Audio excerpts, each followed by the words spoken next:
Pasukan na po sa susunod na linggo at habang abala sa pamimili ng school supplies, ang mga magulang, problema naman ng ilang paaralan kung paano pagkakasyahin ang libu-libong estudyante na papasok sa elementary at high school. Ang ibang paaralan, napipilitan pa ring hatiin sa 3 ang shift ng pasok ng mga estudyante. May report si Cesar Apolinario. Aabot sa 6,000 ang bilang ng mga estudyanteng nag-enroll ngayong taon sa San Diego Elementary School sa Batasan Hills, Quezon City. Kaya para mapagkasya sila lahat, hinati na ang mga silid-aralan. Isa lang ang San Diego Elementary School sa 9 na eskwelahang nailista ng Department of Education na may 3 shifting. Hindi rin pinalad ang mga estudyante sa kinder. Hinati na ang kanilang pasok sa 3. Ang unang shift magsisimula ng alas 6 ng umaga. Ang schedule po ng kinder ay from 6 to 9, then 9 to 12 at 12 to 3.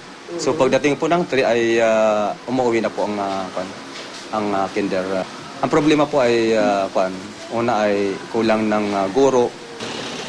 Maging sa payatas, problema rin ang kakulangan ng mga silid-aralan.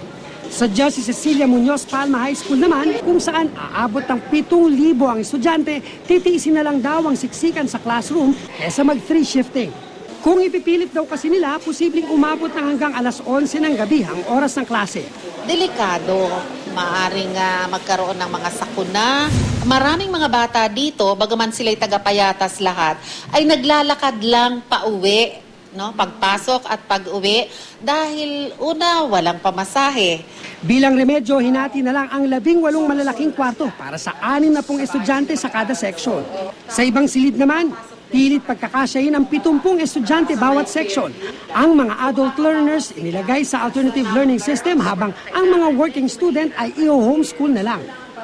Bukod sa mga guro at mga paaralan, abala na rin sa pamimili ng school supplies ang mga magulang para sa darating na pasukan.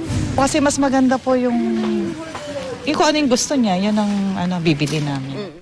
Pero kung kadalasang takbuhan ng mga mamimili ay sa Divisoria, mas pinili raw nilang sa school supply stores magpunta. Naglalaro ang presyo ng bawat notebook mula 9 pesos hanggang 93 pesos kada piraso. Ang 4 pieces na lapis umabot sa 8 pesos.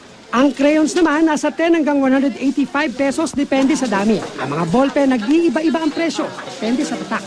Sa mga supplies naman po, ang isa po sa mabenta namin ay ito pong mga yarn notebook. Kasi required kasi ng teacher na tinatahi yung notebook. Kung naghanap naman ang pasok sa budget, merong mabibiling mga value pack sa halagang 270 pesos. At kahit pa inaasahan ng darami ang mga mamimili, asahan na raw na walang pagtataas ng presyo ng school supplies. Cesar Apolinario, GMA News.